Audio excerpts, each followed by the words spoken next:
Good afternoon, everyone. We are so happy to have you join us today. My name is Jane Fox Long. I'm a member of the Raleigh Alumni Chapter. I am the Be the Match Initiative Chair, and I thank you so much for taking time out of your Sunday to join us for this very important initiative that our chapter has partnered with the Be the Match organization. I am going to turn things over. I'm going to introduce, my second vice president who will bring you greetings, and then I'll introduce our moderator and we will begin the afternoon. We believe in being timely and to do what needs to be done in decency and order. So we thank you so much for being with us. Any questions that you may have during the presentation, please feel free to place them in the chat and they will be addressed as we're able to. We thank you so much. And without further ado, I'd like to introduce Jessica Faison-Johnson, who is our second vice president. Good afternoon, Sarah Faison-Johnson. Good afternoon, Sarah Jane Fox Long. Greetings and welcome everyone to this awesome event initiative. We are so excited to have you here. I bring you greetings on behalf of our phenomenal president, Lillian M. Davis, our first vice president, Berhani Robinson, and the 359 fabulous members of the Raleigh Alumni Chapter. Greetings. Thank you so much for joining us this afternoon. We are so excited to have you, whether you are here in the virtual room or on Facebook Live. Welcome, and I bring you greetings. I charge each of you throughout this session to be informed and be engaged so you can be the match for this initiative. Big shout out to our chairs, Sarah Jane Fox Long and Patricia Brown, for doing a phenomenal job with this event. Again, greetings on behalf of the Raleigh Alumni Chapter. Enjoy. Thank you so much for those wonderful greetings. If you go to the next slide, we'll go over the agenda very briefly. You've had your welcome. You just received greetings for our wonderful second vice president. We have a video that we'd like to share with you now. And after that, I will introduce you to our moderator and we will begin. Thank you so much. Sit back, listen, and learn.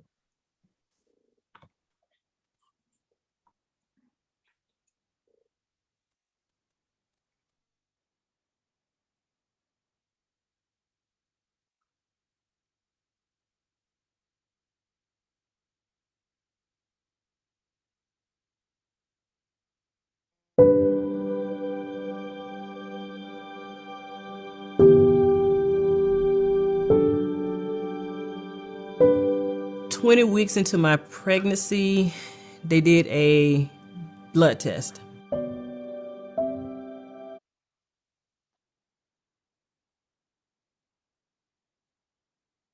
They start encouraging us to get knowledge as well as providing us all this information. I would like to say we were preparing ourselves for the worst, but you can never really prepare yourself for the worst. When Thor was born, we actually had to wait 3 weeks before the test would come back and let us know whether or not he had the disease. Sarisa, she was a counselor in Jacksonville. She sat us in the living room and she told us that Thor was sickle cell positive, so he's born with sickle cell anemia. And my heart broke.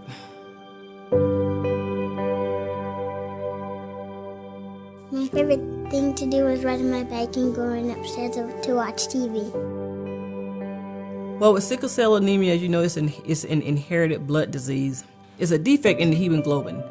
A healthy person's blood cell is round like a donut, shaped like a donut. And when your cells are shaped like a donut, it's easier for your blood to flow through the blood vessels. But he has crescent-shaped blood cells as well. And when those blood cells get jammed up, it causes increased pain. When Thor had his first sickle cell crisis, we couldn't pick him up. We couldn't touch him, but he wanted us to hold him. He said, Mama, please take away the pain. Please take away the pain. And there was nothing that we could do. He was yelling, and I thought I was prepared for it, but I wasn't. We could read something in the book all day and it tells you, how to act, but I was not prepared for that day. But we can beat it. We can beat it. And the only cure for it is a bone marrow transplant. 70% of the people do not have a fully matched donor in their family.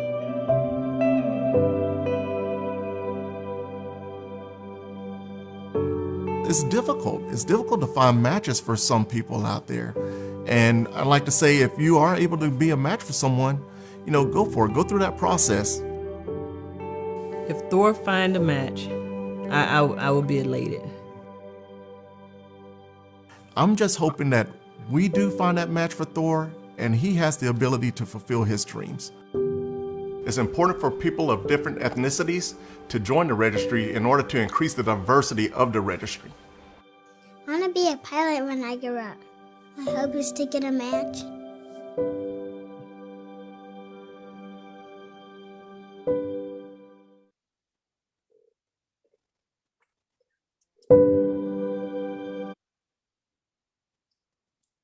Good afternoon, and thank you so much for joining us on this beautiful Sunday afternoon here in Raleigh.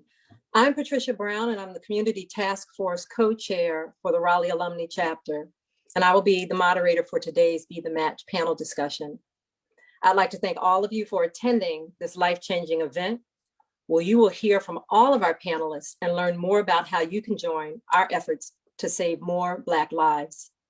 This year, Raleigh alumni of Delta Sigma Theta sorority has partnered with Be the Match National Marrow Donor Program to help increase Black and African American membership on the Be the Match registry. So what I'd like to do right now is introduce our panelists and begin the discussion. Again, as was mentioned previously, if you have any questions at any part of the program, please put those in the chat as they're being monitored throughout the program.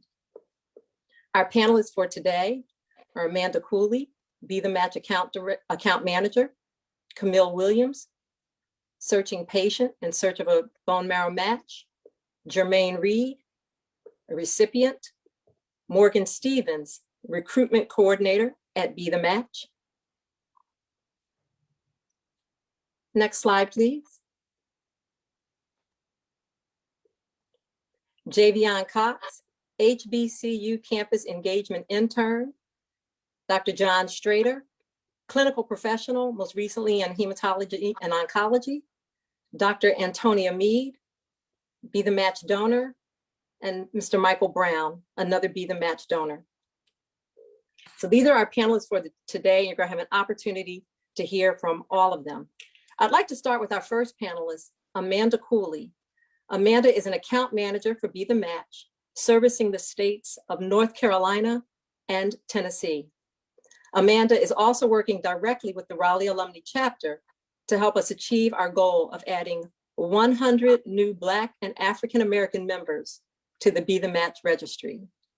I'm going to ask Amanda, would you share more information about yourself and tell us a little about who Be the Match is and what Be the Match does? Amanda? Yes, thank you so much. I want to start off by, again, thanking the Raleigh Alumni Chapter of Delta Sigma Theta, as well as Jane and Patricia for all the work that they put in to prepare for this over the past about month and a half, 2 months. And so it's been a pleasure getting to know them and just looking forward to continuing this partnership, and just cannot thank them enough for helping us spread awareness and spread the word, and with the end goal of adding those donors to the registry. So what is Be the Match? Yes, we are. So sometimes there's some confusion, and that's what we want to do. We want to clear that up today. And the first part is sometimes there's confusion with our name. So we were created we are the National Marrow Donor Program, but as you can see, saying National Marrow Donor Program is a lot. And so we realized very quickly several years ago when we were first created that we needed to change that. So more often than not, you will hear it as Be the Match, or Be the Match operated by the National Marrow Donor Program. But it's a lot easier to say Be the Match. So we are out here. I live currently in the Raleigh-Durham area of North Carolina. I have Morgan, who's one of the panelists, is in Charlotte. She is a recruitment coordinator for North Carolina. And then there is also another recruitment coordinator from North Carolina, Sarah Holden. She lives in the Asheville area. So we are located strategically across the state so that we can be out there and supporting you hands-on in events and spreading awareness and adding to the registry. Be the Match is located, our coordinating center is headquartered in Minneapolis, Minnesota. But as you can see, we have folks like myself all over the US, as well as in Mexico, and soon, I believe soon to be in Puerto Rico. But we also are just almost any state that you can think of, we provide coverage for. So we want to support people where they are and be those boots on the ground. We are the registry of individuals that would be willing to donate life-saving stem cells to someone they do not know. And so some of our panelists will go into that a little bit further. But when a patient is in need of a transplant, they look to their family first. Majority of the times they cannot find that needed match, donor type match in their family. So that's when they come to us, Be the Match, running that registry. So a lot of my work is on college campuses, as well as in the community events just like this, as well as supporting patients. But if we can get on a college campus, that's a lot of young individuals at the right age, and that we can reach young and get them on that registry. So we just, again, appreciate your support today, and just thank you to all the panelists that have joined us. Awesome. Thank you so much, Amanda. Folks, now that we know who Be the Match is and what Be the Match does, I'd like to introduce our next panelist, Camille Williams. Camille resides in Houston, Texas. She attended Clark Atlanta University her freshman year of college and currently attends Houston Baptist University. Camille's best hope for a cure is a blood stem cell transplant. But first, she must find a matching donor. Her only sibling was tested and is not a match for her. Camille has been searching for a match for over 5 years. In November of 2011, Camille was diagnosed with Diamond-Blackfan anemia, which is a rare blood disorder. And again, Camille has been searching for a match for over 5 years. Camille's mother, Soros, who are out there on the line, is also our soror, a member of Delta Sigma Theta Sorority Houston Alumni Chapter, and is with her today. Camille, welcome. Camille, you and your mom, welcome. Camille, how are you doing today? Hi guys, thank you so much for allowing me the opportunity to speak with you. Like she said, I do have my mother with me, and it's usually I would do my spiel, but I think it's a very unique position that my mom has, and I would like her to speak first on her perspective of everything that I've been through. Thank you guys again. Hello, Saras. Yes, we are in Houston, Texas. So Be the Match is worldwide. As she mentioned, they're going into Mexico as well. And thank you guys for having this. Since even before Camille was diagnosed with her illness, I had registered on Be the Match when Essence Festival was actually here in Houston, the time that it couldn't be in New Orleans. So they've never called me to save someone, but they did call Camille's aunt, who also registered that same day. And I have been an advocate and really pushing for the awareness for people of color to become a part of the registry and save someone's life. So it just warms my heart that my sorors are doing this as well in Raleigh. It has been a challenge. Because as a mom and the mom in the video, you want to take your child's pain away. And Diamond-Blackfan anemia is very similar to sickle cell in the sense that Camille will wake up on any given day in pain. Her whole body hurts. And I'm not able to take that away. And I'm not going to cry, y'all. So to see that video, it touched me as well because we want to take our kids' pain away. With Camille needing a bone marrow transplant, in the meantime, she gets monthly blood transfusions. That's the only way that she really can survive. And so part of getting monthly blood transfusions comes with iron overload. So that's the issue that we are dealing with now. At one point in time, they thought they had a match for her. It wasn't a perfect match. You know, mama praying for a 10 out of 10 perfect match. And it wasn't, but it was a match. But we had to address the iron overload first.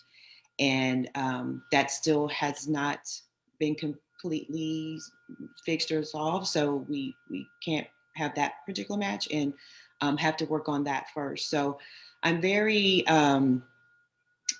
just proud of her for, she will be graduating from Houston Baptist University, you guys, next Saturday. So I'm very proud of her for her perseverance and her being able to push through having this illness. We spent a lot of time at MD Anderson Hospital, which is an amazing hospital here in Houston, Texas. Very grateful for them, very grateful for Herman Hospital. Pediatrics is where we started.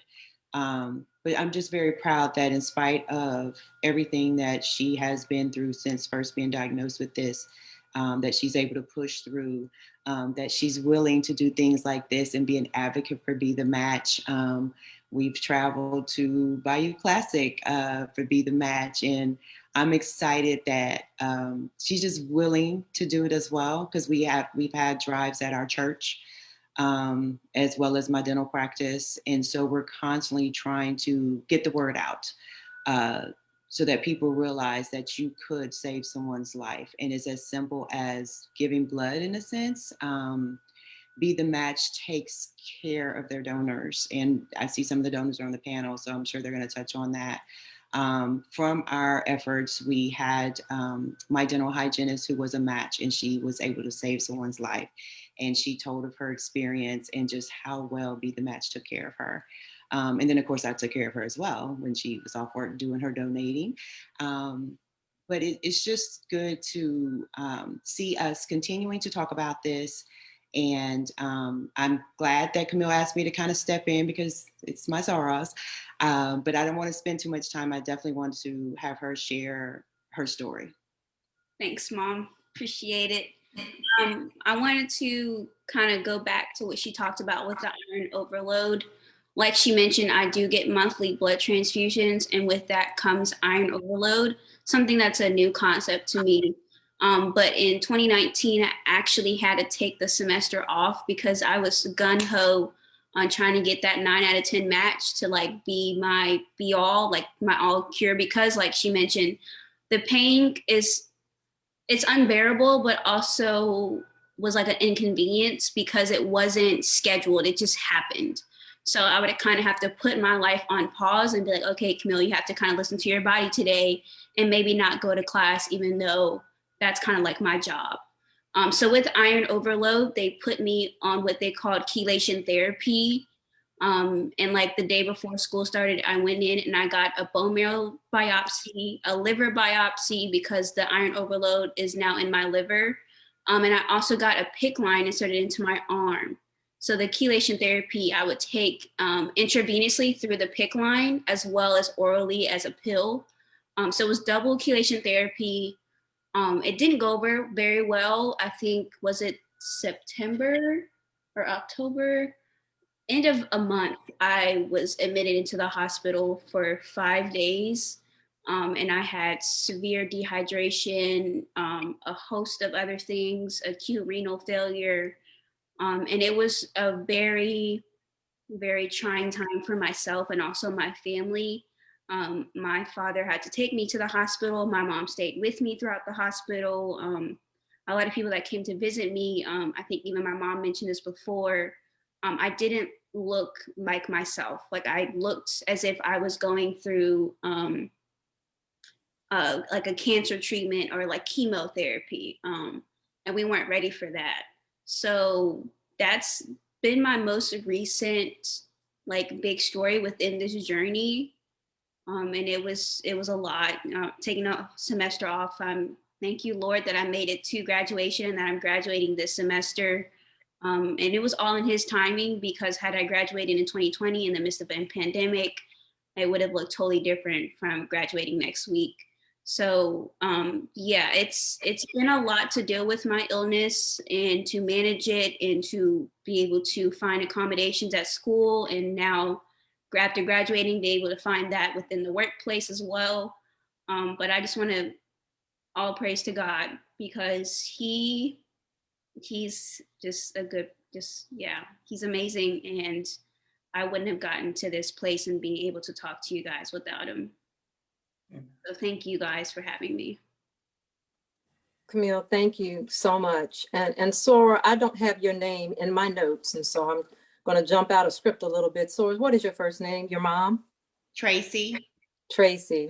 So to Camille and Tracy, thank you so much. And for those of you on the line, I mean, if you had any idea of what an unmet need this is within our community, hopefully this brings it to light for you and to life for you, and you're able to see how the gap that we have in African American donors, how it reaches beyond, these diseases reach beyond the patient and into the lives of family, the loss within our community, and that how imperative it is that we increase the ranks of Black donors and that we get the word out. And that's no matter what age you are, anybody, all of us are part of the solution.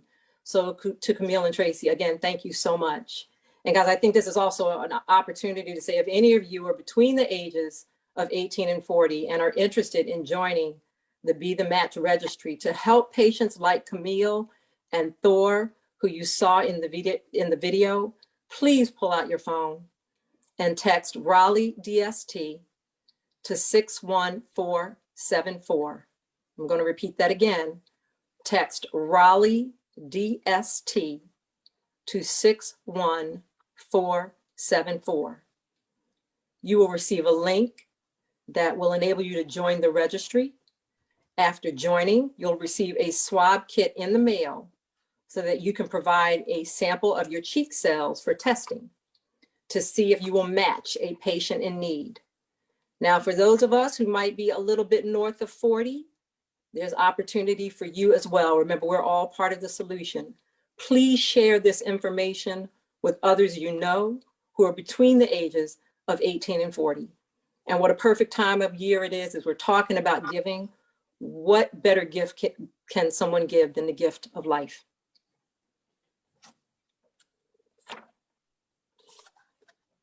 So as we mentioned, Camille has been searching for a donor match for over 5 years. And more often than not, finding a match for Black patients is extremely challenging. Challenging, but not impossible. Our next panelist has been married for 23 years to Dana Reed and has 3 children, Ethan, 22, Jalen, 18, and Leah, 13. He resides in North Carolina, and he's a 2010 bone marrow transplant recipient for AML leukemia. And his passion is to share his story and to help others that may encounter blood cancer. He's been involved with Be the Match for about 4 years as a volunteer ambassador. Please welcome Jermaine Reed. Hello, everybody.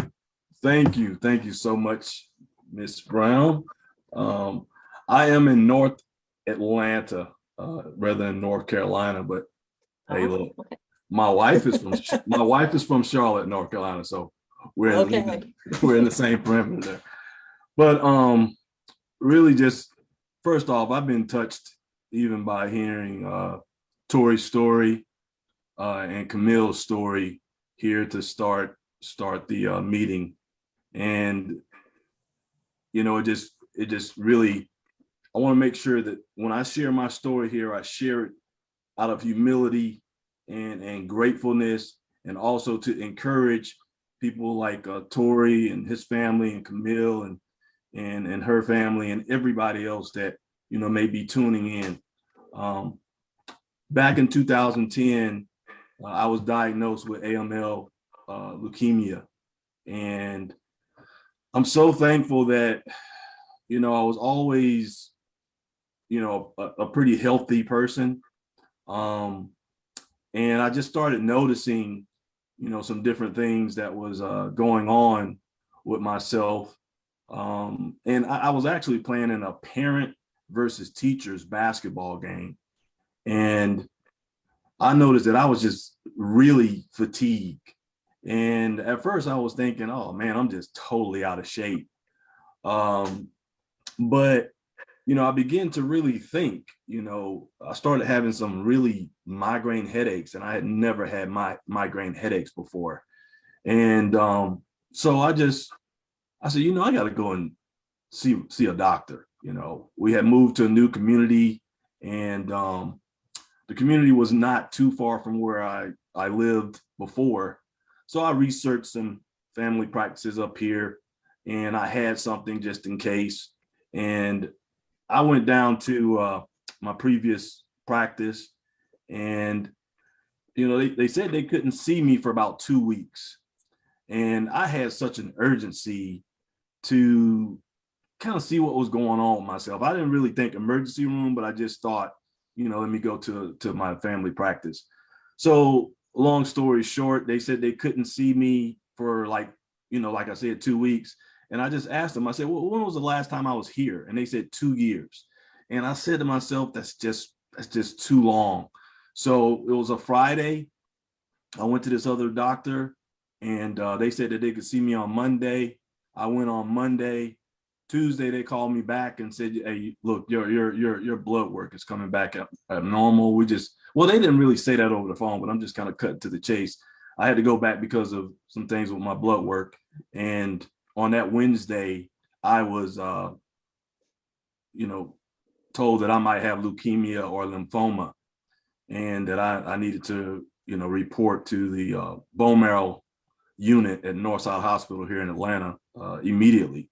And to be honest with you, I've always been a person that's been a person of faith, but now I knew that my faith was about to be really challenged. And one of the first things that came to my mind when I heard the potential diagnosis was that the first news that you get, be it good or bad news, your first response to that news would be the determining factor of your victory or defeat. And the first thing I thought when I heard it was, there's no way I'm about to die. So I don't care what this is. I'm going to do whatever it takes to get through this. And the next thing that came about was, and I don't mean to sound preachy, but I'm telling you my truth.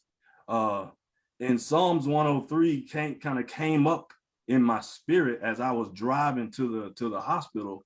And Psalms 103 says, bless the Lord, O my soul, and forget not his benefits, who forgives you of all your iniquities, and who heals you of all your diseases, and who redeems your life from destruction. That came up in my spirit. So now that's not to say that I still didn't have the attacks of what was happening to me in the natural, but this is what was coming up in my spirit. And so I get there, they do everything that they need to do. And I didn't know anything about donors. I didn't know anything about a transplant. I didn't know anything about Be the Match. I didn't know any of that. And then skipping right through, because my story could be very long, I met someone, actually, a white woman who had leukemia as well. And I just began to encourage her. And it was almost as though I didn't have cancer.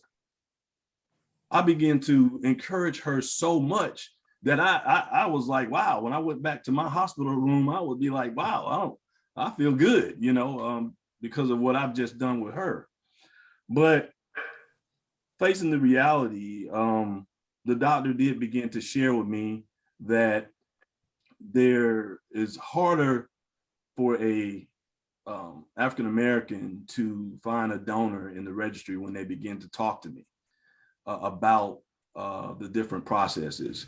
And, my wife and I went into a quick remission, and my wife and I began to just be in agreement that we would find a match, being that I was going to step forward with going through the bone marrow transplant. And actually, I don't remember totally how long it was. It was probably about 2, maybe 3 months.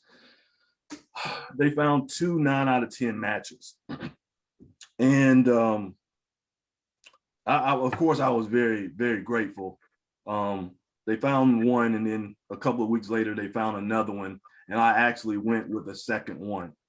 And my donor, I mean, it's non-related.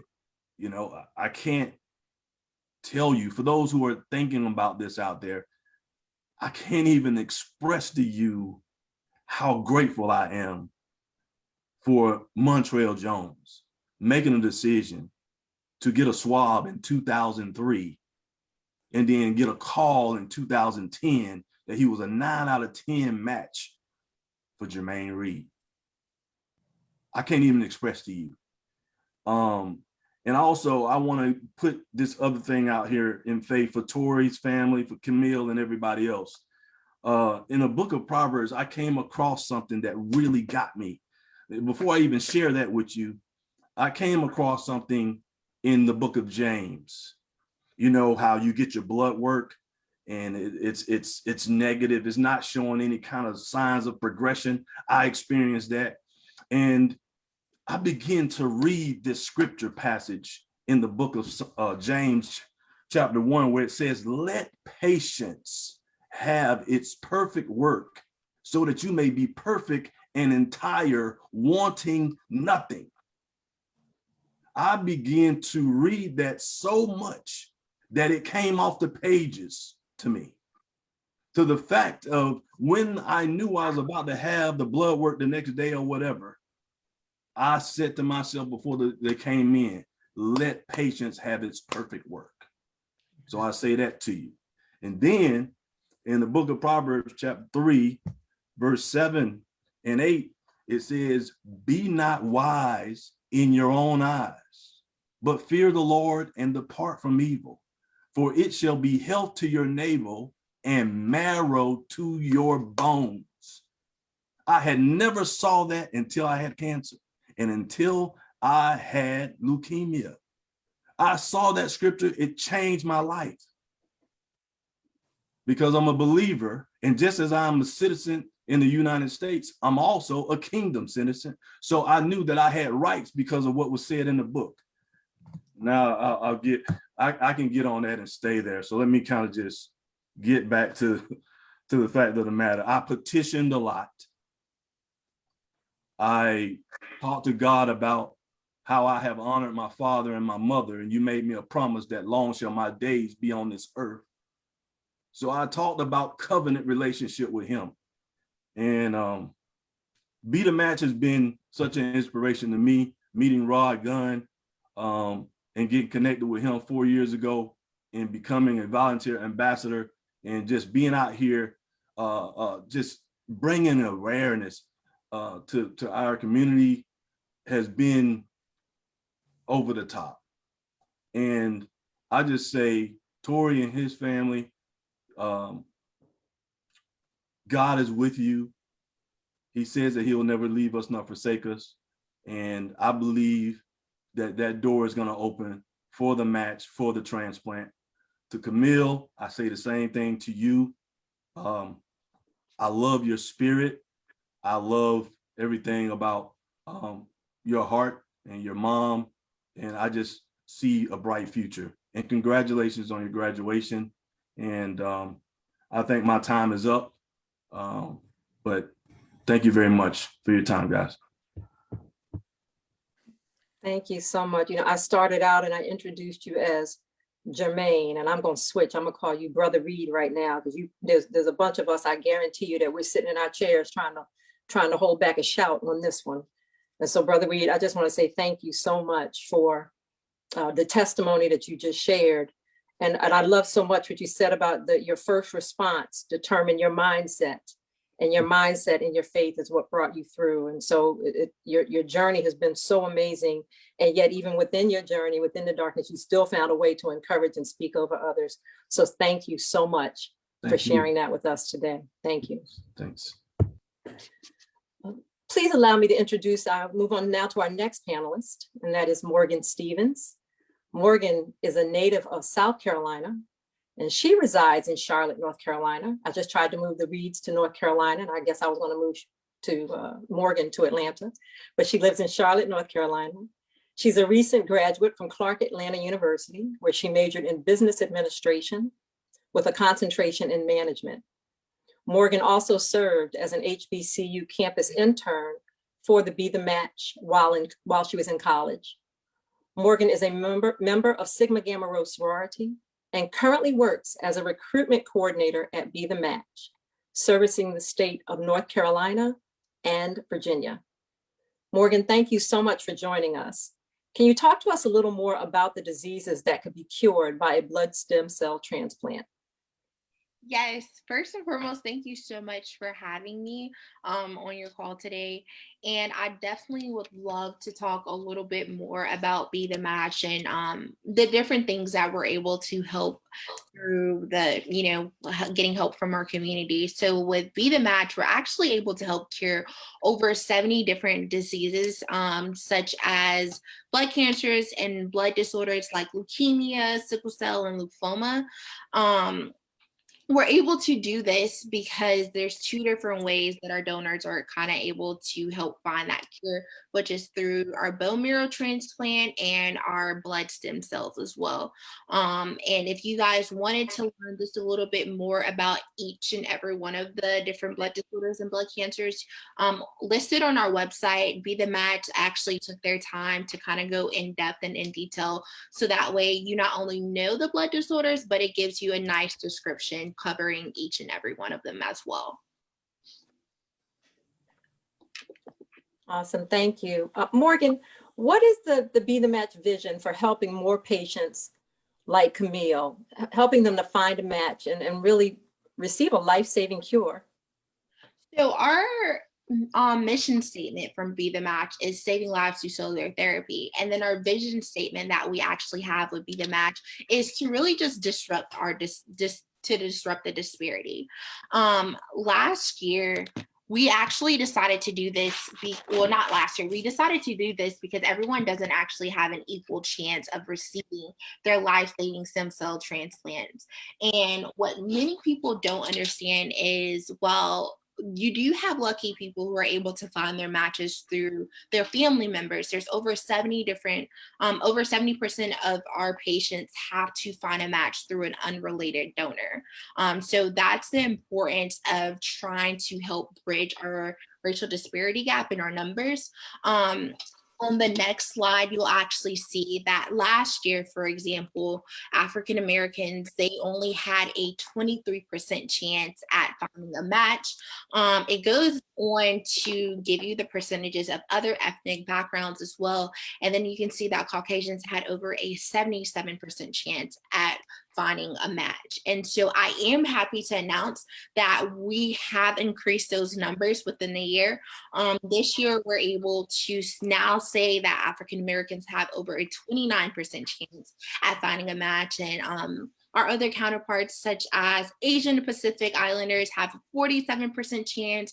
Hispanic and Latino have 48% chance. Native Americans have 60% chance.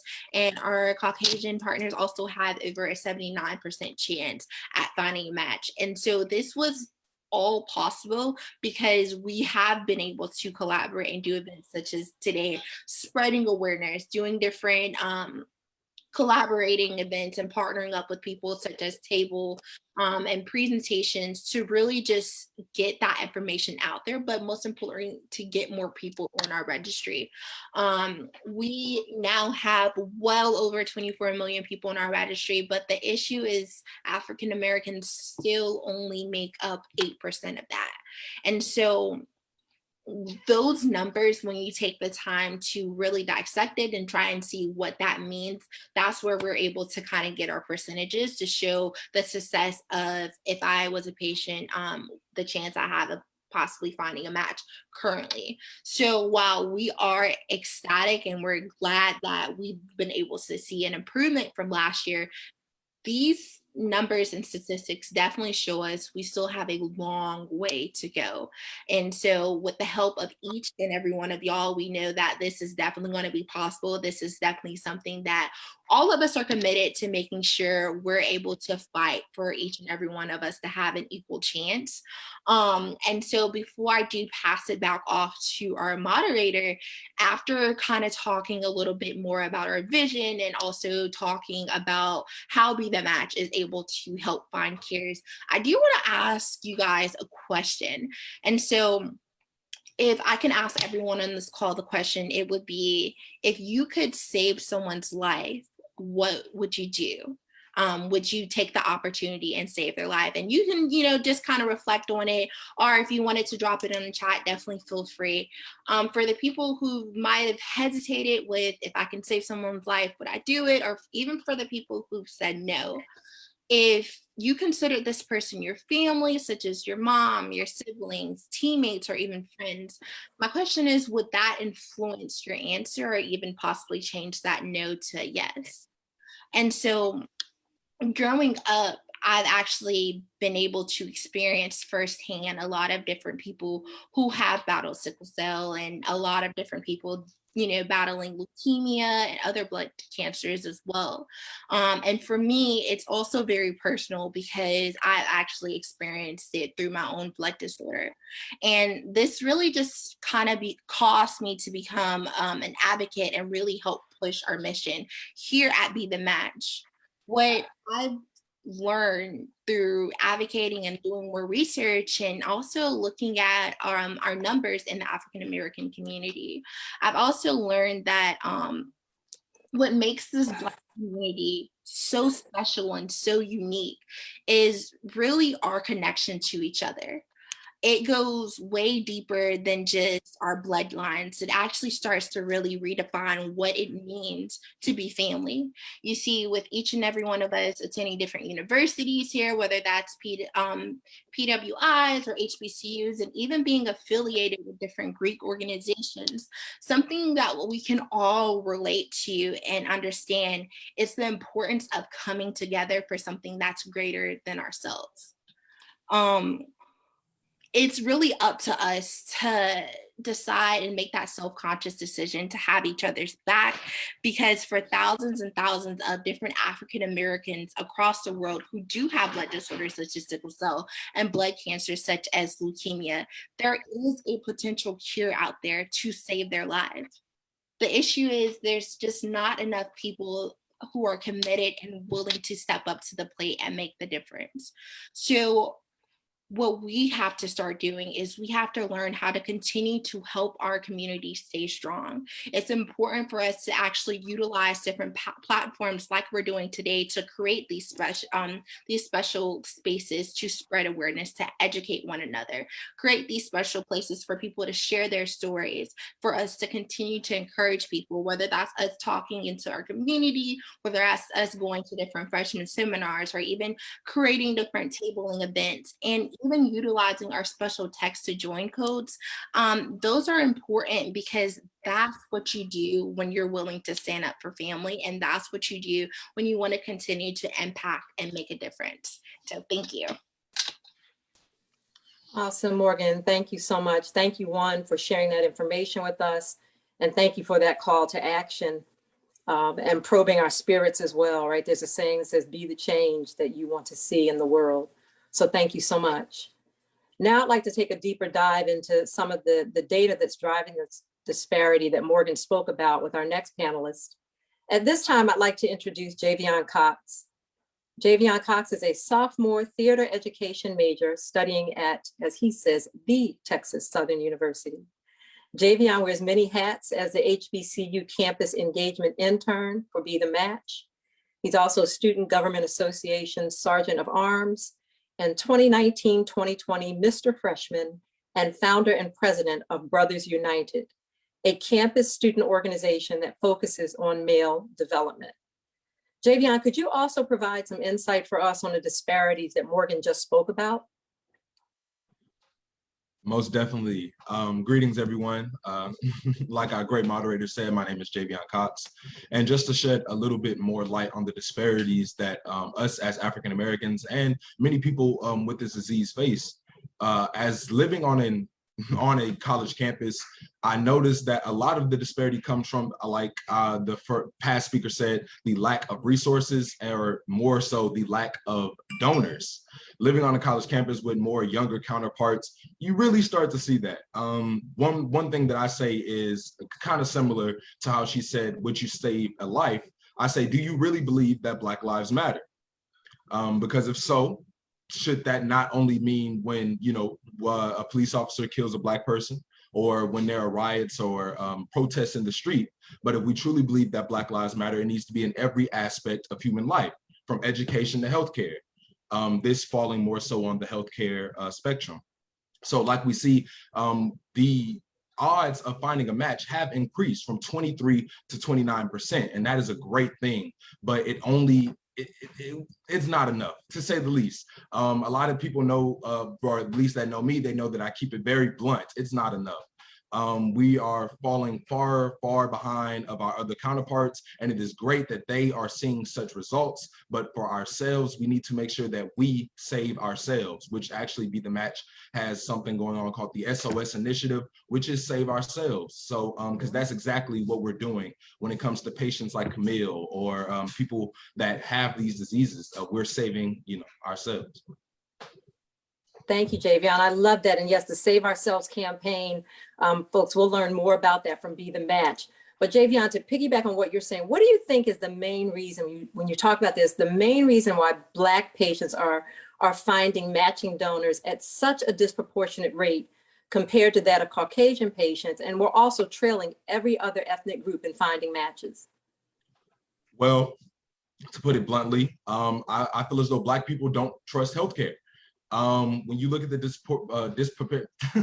disproportionate resources when it comes to healthcare throughout all of our history, it has seemed to have been something negative. From Tuskegee experiments, things of that nature. Like when we go into these healthcare fields and we don't see people that look like us, it causes us to have a mistrust, especially when you look at the history of what has been done to our people, experiments, things like that. So I believe that has a major part to play. Along with that, when I go up to someone on a college campus and I say, hey, do you want to save a life? They look at me kind of funny because they're like, hold on, how does this guy, you know, when are you talking about saving a life? But, you know, then they begin to hear more about it. And then that's why I say another phrase is know better, do better.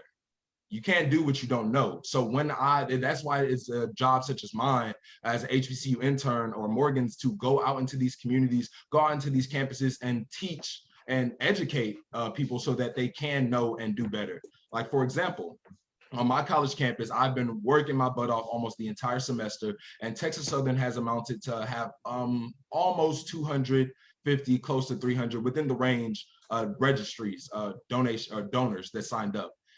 Now we have our counterparts at Arizona State. They were out for one day and they were able to get 429 new potential donors. So that tells you right there, it's a thing of, are you willing to put in that extra effort where other communities are willing?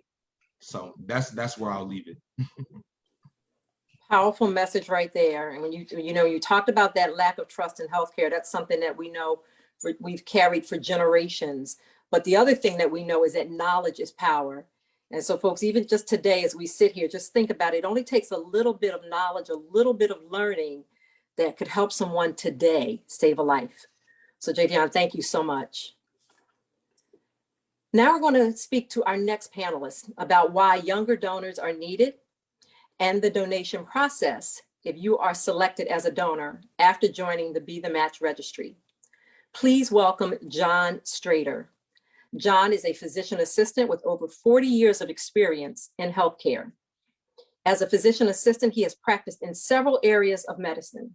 Some include orthopedic surgery, physical medicine and rehabilitation, cardiology, rheumatology, and infectious disease during the AIDS epidemic in South Florida. In 2002, John was diagnosed with non-Hodgkin lymphoma and was treated with radiation therapy and later chemotherapy at UNC Cancer Hospital. After completing his cancer treatments, he joined the medical staff at UNC Cancer Hospital in the Division of Hematology and Oncology, and he was there for 10 years. In 2014, he retired from UNC to go to Liberia, West Africa for 7 months during the Ebola epidemic with the Gates Foundation, collecting convalescent plasma and working with Ebola survivors. After returning from Africa, he has focused his attention on the opioid epidemic and the COVID-19 pandemic by volunteering with Health and Human Services here in North Carolina. So John's going to tell us, why are younger donors preferred? And John, after someone joins the Be the Match registry, can you explain the process for matching the donor with a patient? Sure.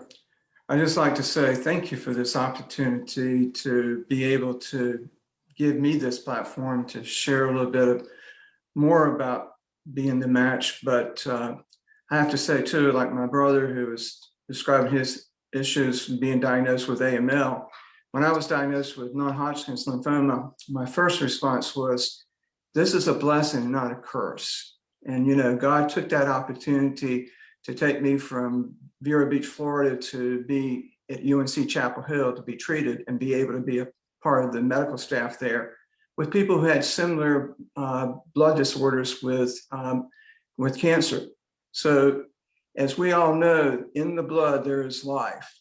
And that's where all this comes together as far as us having a greater understanding about what it's like to be able to have a good person opportunity to get a good match. And the age group from 18 to 40 is the best success rate we know as far as for potential donors for the patients. But younger donors can be put on the register, but it takes a parental consent to be able to do that.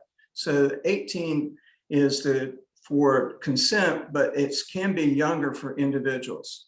So the type of HLA typing they do now is an opportunity to be able to get matches with a larger group, but people can be on the registry up to the age of 60, but after 61, people are taken off the registry.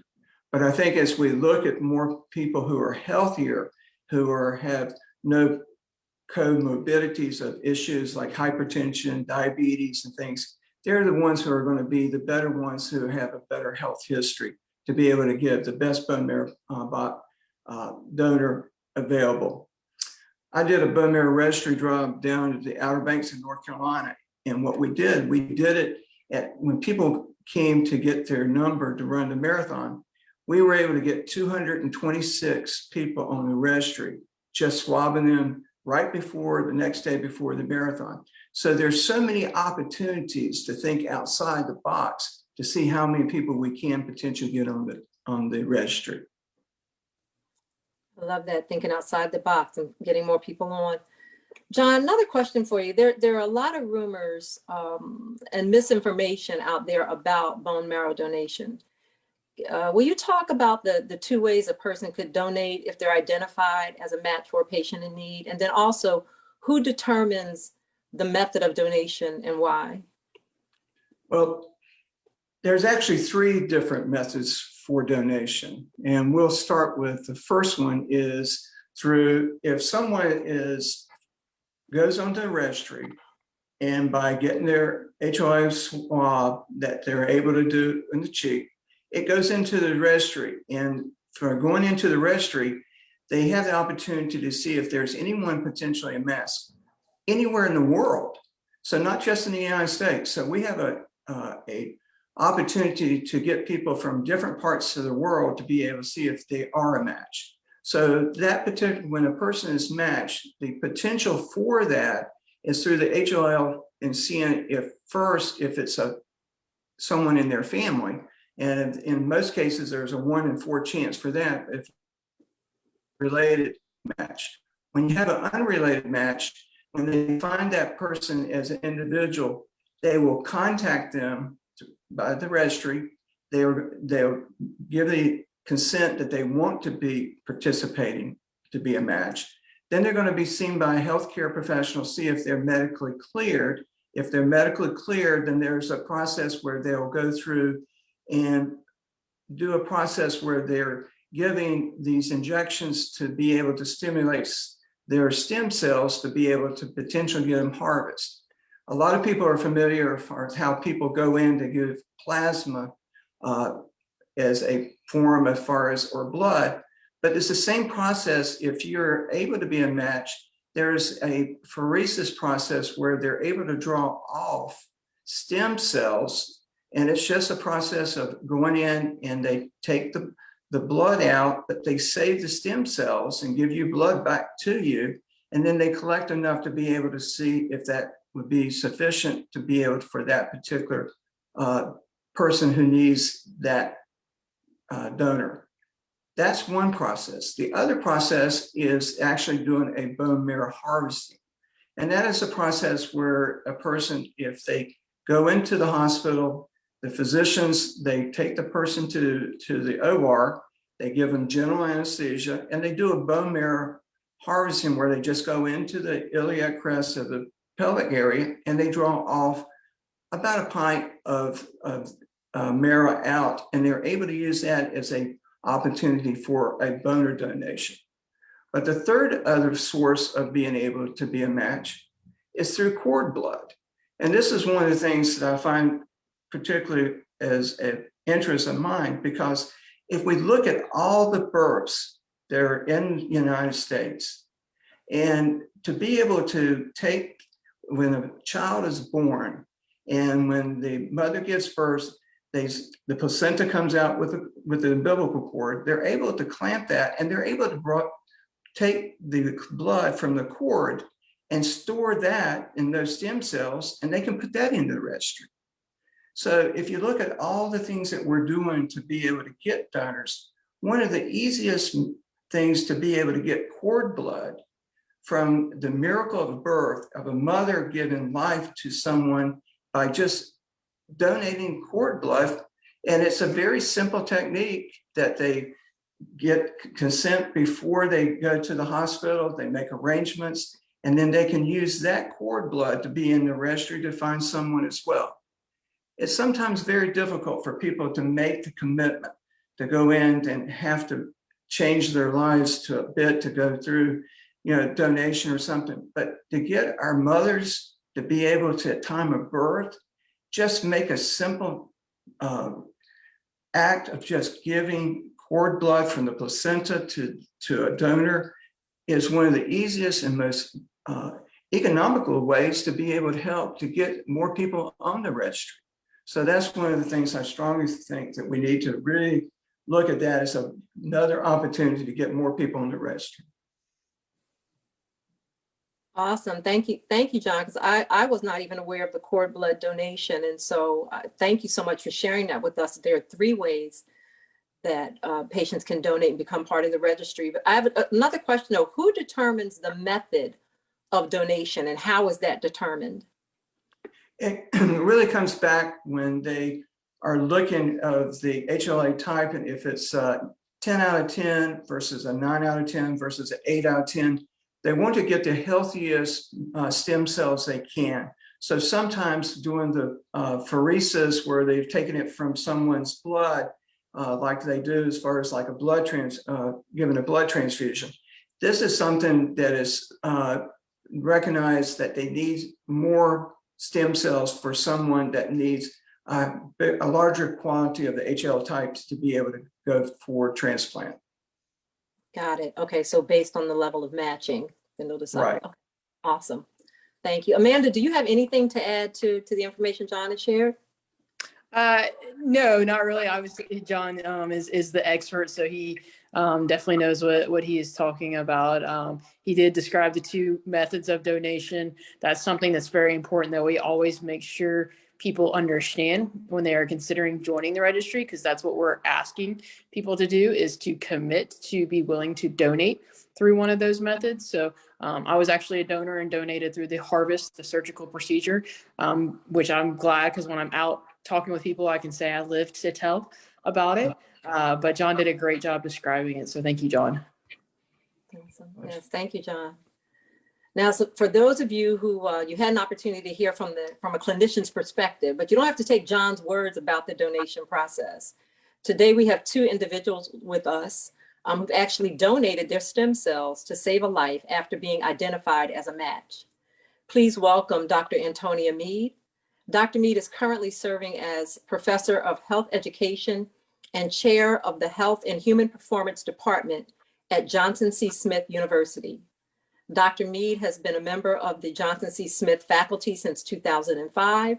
She received her PhD in Health Education and Health Promotion from the University of Alabama and a Master's of Science in Human Movement Science and a Bachelor of Science in Biology from both the University of Memphis. She's involved in several professional organizations, including the Women Leaders in College Sports and Council on Undergraduate Research. She is also a member of Alpha Kappa Alpha sorority. Dr. Mead, before we talk about your donation experience, I understand that Johnson C. Smith University is one of 15 historically Black colleges and universities that's in partnership with Be the Match. North Carolina Central University is also included in this total. Can you elaborate on your school's partnership with Be the Match?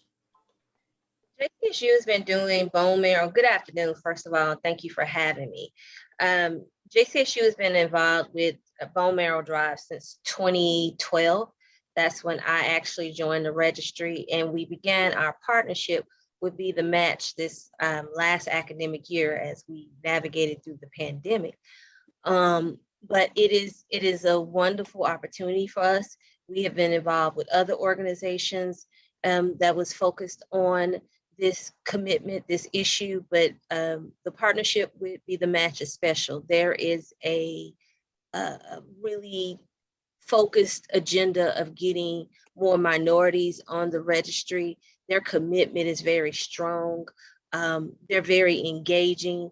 I love the fact that we get a national intern opportunity out of this. We were fortunate that one of our majors, one of the health majors, was a national intern last year, and we have one this year.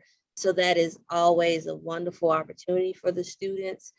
The opportunity that the students can collaborate with other institutions across the country, that's something the intern from last year loved. And so it's bigger. It's professional development for the students, it's community service, and it is relationship building. So it's a wonderful opportunity. That's awesome. And Dr. Mead, the fact that you are leading by example, thank you. You mentioned that you joined the registry in 2012. Can you tell us, what was the catalyst for you joining the Be the Match registry? And also maybe share a little bit about your donation experience after finding out that you were a match for a patient in need. One of the classes I teach is minority health problems and issues. And so I got a call from the president's office. And when you get a call from the president's office, you just do whatever they say to do. So I got a call from the president's office about bone marrow or doing a bone marrow drive on campus. And so what I did was incorporate it into the minority health class.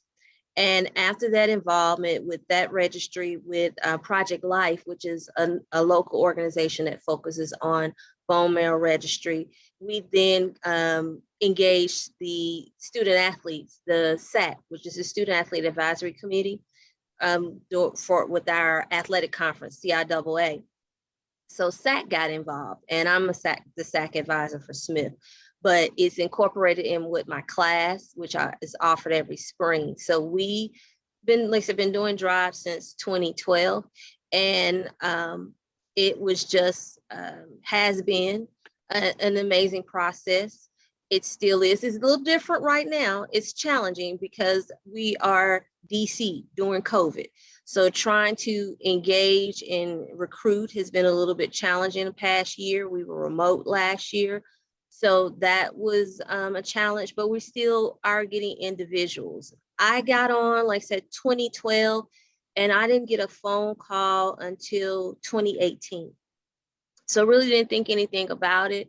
It was new information for me. Even though I have a degree in health education, it still was new information. So we continue to learn and we continue to grow, and I didn't have a problem signing up. And I got the phone call in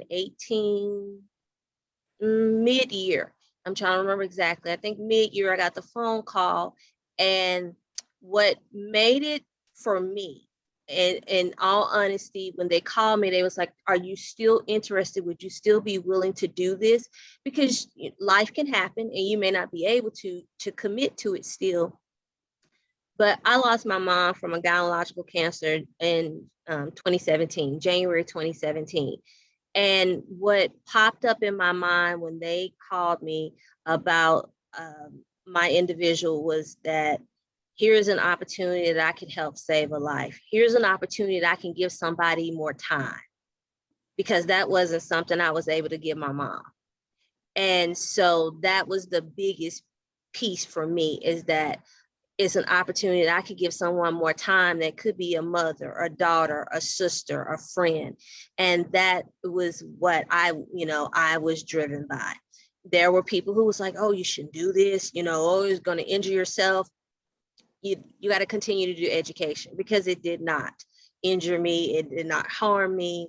The pivot, the adjustment was trying to navigate it as a brand new chair, because I started being the chair fall of 18. And so trying to navigate the appointments and do that was a little bit challenging, but Be the Match made it work. They worked with my schedule. They found a place that was close to my job where I could go do the lab work. They really worked with the donors. I was scheduled to go at the beginning of fall 18, and got a phone call that the client had relapsed, and they would needed to go back in treatment. And they said, if we can get everything work out, are you still willing to do it? And I said, yeah. I got the phone call late December, and they were like, we're good to go. Are you sure? I was like, yeah. They flew me to DC, because again, on my work schedule, I couldn't travel to Duke University to do it. So they flew me to DC. In the evening, the next morning, I did the transfusion, and the next day I was back in Charlotte. So there was no downtime for me, and it just worked out fine. I don't know my donors, my patient's information, the client's information, as I like to say, and I'm okay with that. I just know that she was 53, a female 53, and had blood cancer, and that was all I needed to know. And because again, I knew what I did possibly gave her more time, and that's all that mattered for me. Dr. Mee, thank you so much. I mean, that is so often. That's so awesome. You just said it when you thought about giving someone the opportunity to have more time, right? That's all it's about. It's about more moments with family, with friends, with loved ones, quality of life, being able to enjoy the things that they want to do. So thank you for that, and for such a giving spirit coming after the loss of your mother. I'm so sorry. Folks, our final panelist, and also a blood stem cell donor, is none other than the son of our Be the Match initiative chair, Sora Jane Fox Long. And so I'm gonna claim him a little bit because his last name is Brown, so I'm gonna claim the Brown a little bit. But Jane's son, Michael, is a graduate of Villanova University. He is the president of Dream Scouting Network, also co-owner of All Sports Athletic Performance, and a proud member of Kappa Alpha Psi Fraternity Incorporated. Michael resides in Metro Atlanta with his wife and children. Michael, thank you so much for being with us. Can you share with us just how you ended up joining Be the Match Registry, and your experience after finding out that you had been identified as a match? And also, I'm curious, would you do it again if you were identified as a match? Sure. Thank you for having me, first of all. I don't know how much choice I had with my mom there, but I'd be here anyway. I'd say, double back, my first experience with Be the Match was back when I was in college. Our football coach, I ran track at Villanova, but the football coach had a match registry every year. And I always said, I'm not doing it. Dr. Mead kind of mentioned education. I didn't have the education. I didn't seek out the education about it. And I immediately thought, if I do this, I'm not going to be able to run. I had that, those selfish thoughts, and just, I didn't seek out. I was ignorant to it. And it wasn't until about 2013 I remember seeing a story about, I think it was a thrower from University of Maine or Vermont somewhere, and he was going to register and he was giving up his championship meet. Because if he was going to be out of commission for, I think he actually had to do, the marrow transplant, and he wasn't going to be able to compete in his final meet. And I was just like, when that hit and I saw that, kind of hit me. It was like, wow, this guy is doing that. I couldn't do that back then, and let me find out more about it, because maybe it's not as bad as I thought. And it wasn't. It was nowhere close. I didn't know. I didn't seek out the information or the education behind it. And come to find out, it was a simple swab of the cheek. A simple swab of the cheek to find out that I was a match, to be on the registry. And it was about, I think I registered about 2013, 2014. And as we're going through, I start remembering my dates better. I'm getting a little older, my dates are off, but I think it was 2017, late 2017, early 2018, when I actually got that call and donated. And a story similar to Dr. Mead's, where I went to DC. They flew me out to DC. My wife came with me, and they said, I needed a caregiver. And it was fairly simple. It was very, very simple. You're kind of donating, felt like donating blood for, 3 hours or so. But I was tired afterwards, but I was okay. And it was just the thought of, I helped someone to save their life. And that was, it was very humbling to even be able to participate in that. And again, it was kind of going back to what I thought in college, and that it was ridiculous. My thoughts and everything were kind of ridiculous. And so being able to, meeting Brother Gunn, we connected to even have a registry drive with my chapter. I don't recall how many we got to register that day, but we had a fairly decent number, I think. So, and I would absolutely donate again if I had the opportunity. Awesome. Thank you so much. To all of our panelists, thank you so much for sharing the different perspectives around Be the Match, the journey, the positive outcomes, and for those that are still waiting. Camille, we're praying for you, as well as all of those that are still waiting. I want to pause right now and ask if there are any questions in the chat. Do we have any questions coming from the chat? We have a few that have been answered, but in case anyone's has not looked, I'd like to have them addressed so that everyone can hear and receive the same information all together. One of the questions was about volunteer opportunities to support patients during their journey. That's a little bit different from other volunteer opportunities. So Amanda, I'm going to turn that over to you or Rod for you to address any opportunities that we can do to support patients during their journey, other than if we're unable to donate. For those of us that are just the right side of 40, and maybe a little bit more.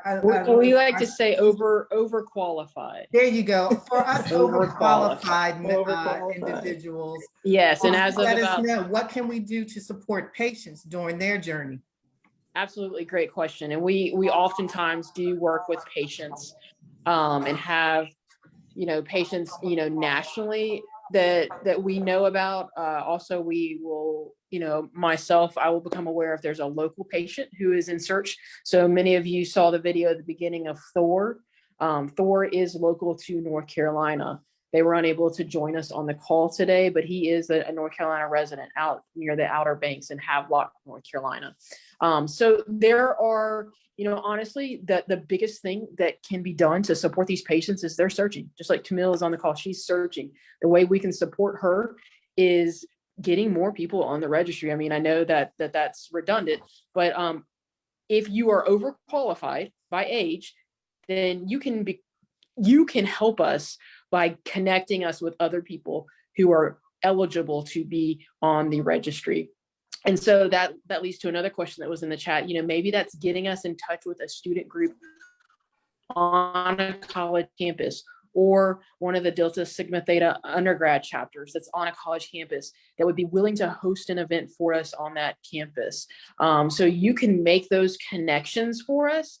it would be harder for me to just make a cold call to try and get someone to host an event for us. But you can open that door so much easier for us on those campuses. So that's a big way. There are also, honestly, we have a foundation that is focused on supporting patients and donors. And so there's that side, there's the fundraising side of things that support our patients with grants and monies and those types of things. There are also sometimes we will host a drive in for the cause of a patient. So if we were to have a local North Carolina Raleigh patient that was needing a match, we might host a drive for them. And sometimes I can't always be there. Morgan, Sarah, my recruitment coordinator in Asheville, can't always be there physically. We may need volunteers. So you can physically volunteer in that sense, as well as we have. So just, I know it was asked specifically about supporting employees who are, there are patient services. And so a lot of times patients will be diagnosed and there's so much going on. They don't know where to start, where to look, where to go. And so we have a team of folks at Be the Match that are our patient services department that provide counseling, provide direction, are able to get them in touch with the right people that they need. And so, I threw my email in the chat there. So if you ever know someone that needs support as a patient, I'm not qualified to give them that counseling that they need, but I can get them to the right person as well. So a lot of times it's just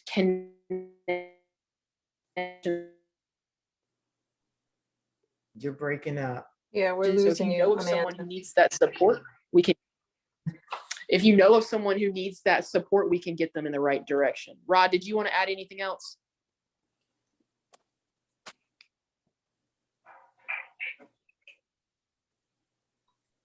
You're still muted, Rod.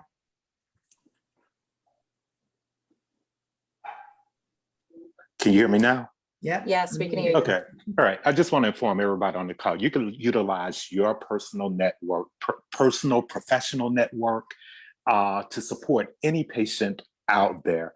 That could be through your church, where you could host an event with your church to help increase members on the registry. It could be through your job, but any network that you have, you can utilize to help support patients like Camille, because the best way to support these patients is by increasing the number of Black people on the registry. I'll also say we have a lot of folks who are in that overqualified range who have the time and want to support patients. And so we have volunteer opportunities. Of course, there's some training involved, and it is a time commitment because there is travel involved, but we have volunteer opportunities for couriers as well. And those couriers are actually the ones that are in charge of transporting those life-saving stem cells from a donor to a patient. So that's always an opportunity as well. And so we have a lot of people take advantage of that, and we rely on those heavily too. Great. Awesome. Thank you, Amanda. I think we had another one. I just want to make sure that we've got everyone covered. We discussed the volunteer opportunities, and then you've also asked about upcoming events. Through Be the Match, you can check their website. You'll also be able to check the Raleigh Alumni Chapter's website at RaleighDST.org. We've got some events that are coming up in the new year. We've got a health truck rodeo where Be the Match will be there. We're also partnering with some of the local chapters to get those golden cells from our younger population. So those things will be coming up. You'll be able to see that information. What we'd also like to remind you, if you have questions, you may feel free to email Amanda at acooley, that's ACOOLEY, 2 at nmdp.org. You can also email us at Be the Match, which is BTM@RaleighDST.org, and we will pass any information on. We did record today, so today's video will be available on Raleigh Alumni Chapter's Facebook page, and then by tomorrow it will also be uploaded to our YouTube channel so that we can hopefully reach additional individuals. Everybody wasn't able to be here today, but we definitely will be able to get the word out to them, and we look forward to you helping to be those couriers of the message. We have the screen up now regarding a reminder of how you can get involved, and that's you can text RaleighDST to 61474, or you can use your QR code and scan your QR reader to scan the code. Upon doing that, that's to actually register, so you can receive a prepaid cheek swab kit. You follow the very simple instructions, mail it back, and then stay committed. And that means when you get the call, answer the call. We thank you, and I'm going to turn this back to our moderator. Thanks, Jane. Again, everyone, thank you so much this afternoon, and to our panelists, a huge thank you. A huge thank you today for letting us into your lives, into the work that you're doing, into your commitment and your passion. And, you know, today everyone was really about, in my opinion, about two things. It was about knowledge and it was about action. And part of it was understanding the unmet need in the African-American community, but also through that need, seeing the possibility of what we're capable of when we come together. And also learning more about who Be the Match is and what it is that they do. So I ask that if you leave today, and the next time you're talking or thinking about health disparities in the African-American community, remember the conversation that we just had and know that there is something that you can do. And I would leave you with this: if not us, then who? So I want to thank you for today. I want to thank you for your time this afternoon. Again, please to use the information here. Remember, all of us are part of the solution to increase the number of registrants on the Be the Match registry. Thank you so much for your time today. Thank you, everyone. And remember, be blessed and do what you can to be the match. Thank you for joining us. Sarah Johnson, Faison Johnson, do you have any final words to share with us today? This has truly been phenomenal. I have learned so much myself. As I stated before, my goal for everyone was to be informed. You were truly informed today, and now it's your turn to be engaged. Please use the information that you received to do what is necessary so that you can be the match. To Sora's Jane Fox Long and Patricia Brown, happy birthday, Sora Brown. You did a phenomenal job with this event. To our partners with Be the Match, you are amazing. To Camille, congratulations on graduating. You did that, and we are proud of you all the way in Raleigh, North Carolina. Mom of Houston Alumni Chapter, we love you. We send you Delta love, and we got you. You know you can reach out to Raleigh. Again, thank you so much for joining us. Again, you were informed. Now it's your turn to get engaged. Thank you. Thank you, everyone, and have a good night, and have a very safe and blessed Christmas and a wonderful and happy New Year. God bless you. Thank you so much for everything. Thank you, everyone. Goodbye.